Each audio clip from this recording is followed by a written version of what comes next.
Hormuz की लड़ाई में कूदा चीन, ईरानी जहाज कब्जाने पर खुलकर आया सामने। नमस्कार, बहुत स्वागत है आपका। न्यूज़ 18 का डिजिटल प्लेटफॉर्म आप देख रहे हैं। मैं हूं आपके साथ ऋतु सिंह। ईरान अमेरिका युद्ध को सुलझाने के लिए एक तरफ तो इस्लामाबाद में बातचीत की मेज सज रही है, तो दूसरी तरफ ईरान की पुष्टि है कि अमेरिका ने उसके एक व्यापारिक जहाज टॉस्का को अपने कब्जे में ले लिया है। ईरान ने चेतावनी दी है कि वो इसका जवाब देगा और बदला भीषण होगा। ईरान की ओर से इसे सीजफायर का उल्लंघन बताया गया है, जो खत्म होने में कुछ ही घंटे बाकी हैं। ईरानी अधिकारियों ने अपने बयान में कहा कि अमेरिकी बलों ने ईरानी झंडे वाले इस कार्गो जहाज पर हमला किया, उसके नेविगेशन सिस्टम को निष्क्रिय किया और फिर जहाज पर चढ़ गए। तेहरान ने इस कार्रवाई को समुद्री डकैती करार दिया और कहा कि उसकी सेना इसका जवाब देगी। ये पुष्टि ऐसे समय में हुई है जब इससे पहले ईरानी मीडिया में अलग दावा किया गया था कि अमेरिकी बलों को ईरान की IRGC की नौसेना इकाइयों के हस्तक्षेप के बाद पीछे हटना पड़ा था। अब तक ईरान युद्ध में क्या क्या हुआ, तो देखिए, जहाज जब्ती हुई है। अमेरिका की नौसेना ने ओमान की खाड़ी में नाकाबंदी को तोड़ने की कोशिश कर रहे ईरान के झंडे वाले एक मालवाहक जहाज पर फायरिंग कर उसे कब्जे में ले लिया। ईरान की सेना ने चेतावनी दी कि वो जल्द ही जवाब देगी। व्हाइट हाउस के मुताबिक उपराष्ट्रपति जेडी वेंस और अन्य वरिष्ठ अमेरिकी अधिकारी आने वाले दिन में पाकिस्तान जाकर ईरान के साथ शांति वार्ता का नया दौर शुरू करेंगे।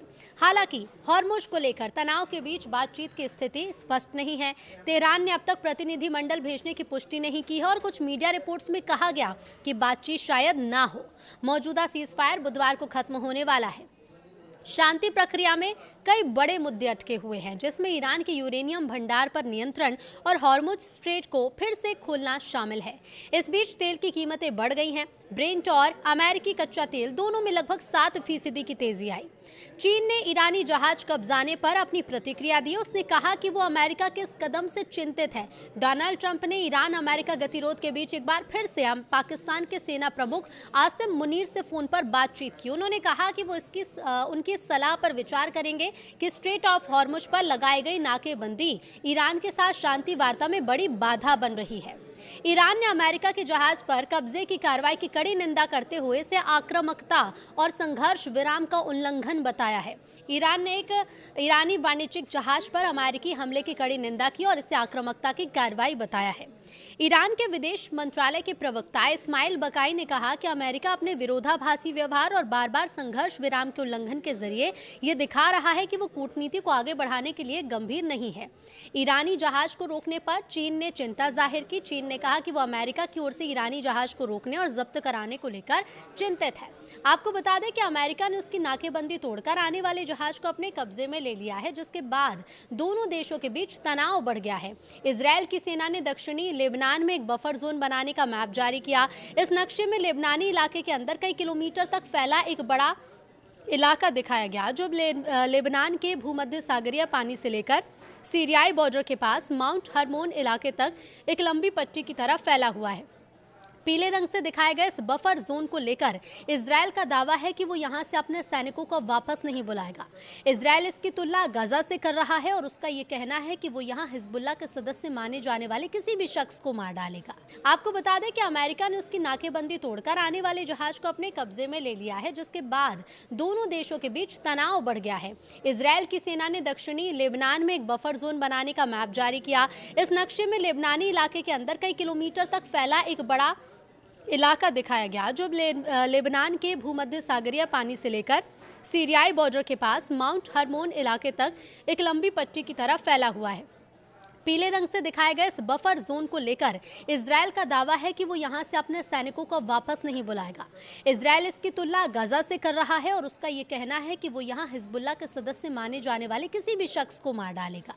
एक रिपोर्ट के मुताबिक फ्रांस की शिपिंग कंपनी CMA CGM ने रविवार को ये पुष्टि की कि शनिवार को स्ट्रेट ऑफ हॉर्मुज में जिस जहाज पर गोलीबारी हुई वो उसके बेड़े का हिस्सा था। कंपनी ने इसे चेतावनी के तौर पर चलाई गई गोलियां बताया और कहा कि जहाज का पूरा चालक दल सुरक्षित है।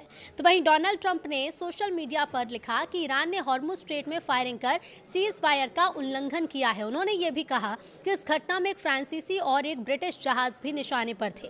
इधर रूस में ईरान के राजदूत काजेम जलाली की ओर से उन रिपोर्ट्स को खारिज कर दिया गया है जिसमें कहा गया था कि रूस ने ईरान को खुफिया जानकारी दी। उन्होंने साफ तौर पर कहा कि ऐसी खबरें सही नहीं हैं, इनमें कोई सच्चाई नहीं है। ईरान के एक वरिष्ठ सांसद ने कहा कि ईरान अब भी अमेरिका के साथ बातचीत को लेकर अपनी शर्तों पर अडिग है। उन्होंने साफ तौर पर कहा कि जब तक लेबनान में पूरी तरह युद्ध विराम लागू नहीं होता और ईरान के विदेशों में जमी संपत्ति वापस नहीं मिलती, तब तक अमेरिका के साथ कोई बातचीत शुरू नहीं होगी। उनका कहना है कि ये दोनों शर्तें पूरी होना बहुत जरूरी है, तभी आगे बातचीत की संभावना बनेगी। अमेरिका ने बताया है कि करीब 6 घंटे तक लगातार ईरानी कार्गो शिप को चेतावनी दी गई, लेकिन जहाज ने कोई जवाब नहीं दिया। बस यहीं से हालात बिगड़े और हुआ कांड।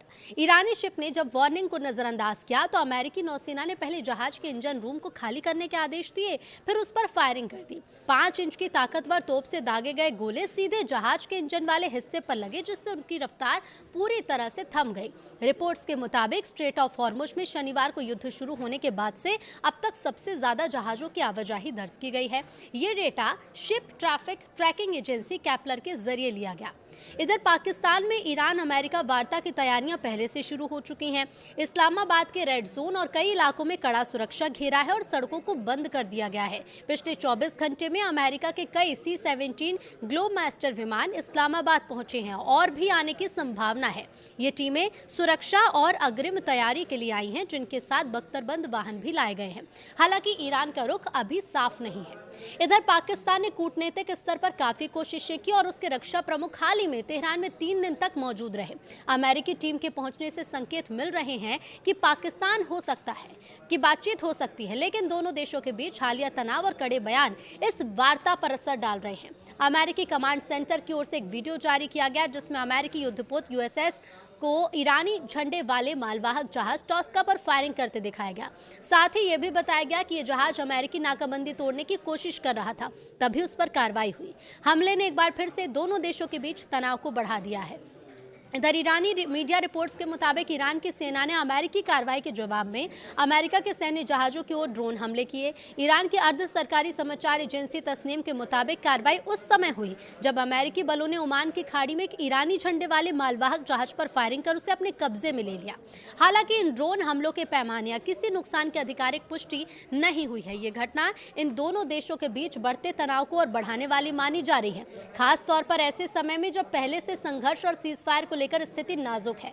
अमेरिकी मीडिया आउटलेट्स के मुताबिक अमेरिका ईरान के बीच दूसरे दौर की वार्ता मंगलवार को हो सकती है। खबरों में बताया जा रहा है कि ईरानी डेलीगेशन पहुंचेगा। इसके बाद इसके मुख्य वार्ताकार संसद स्पीकर मोहम्मद बाघेर कालीबाफ होंगे, जबकि अमेरिका की ओर से JD वेंस इसे लीड करने वाले हैं। ईरानी जहाज टॉस्का पर अमेरिकी कार्रवाई की वैधता उसके सटीक स्थान पर डिपेंड करती है। उनके मुताबिक घटना गल्फ ऑफ ओमान में हुई, जो हॉर्मुज या फारस की खाड़ी के भीतर नहीं आता। इसलिए जानना भी जरूरी है कि जहाज ईरान के तट के कितने करीब था और क्या वो ईरान के क्षेत्रीय जल में था भी या नहीं। ऐसे में कहा जा रहा है कि अगर जहाज ईरानी सीमा के भीतर था तो कार्रवाई अंतर्राष्ट्रीय कानून के तहत विवादित हो सकती है।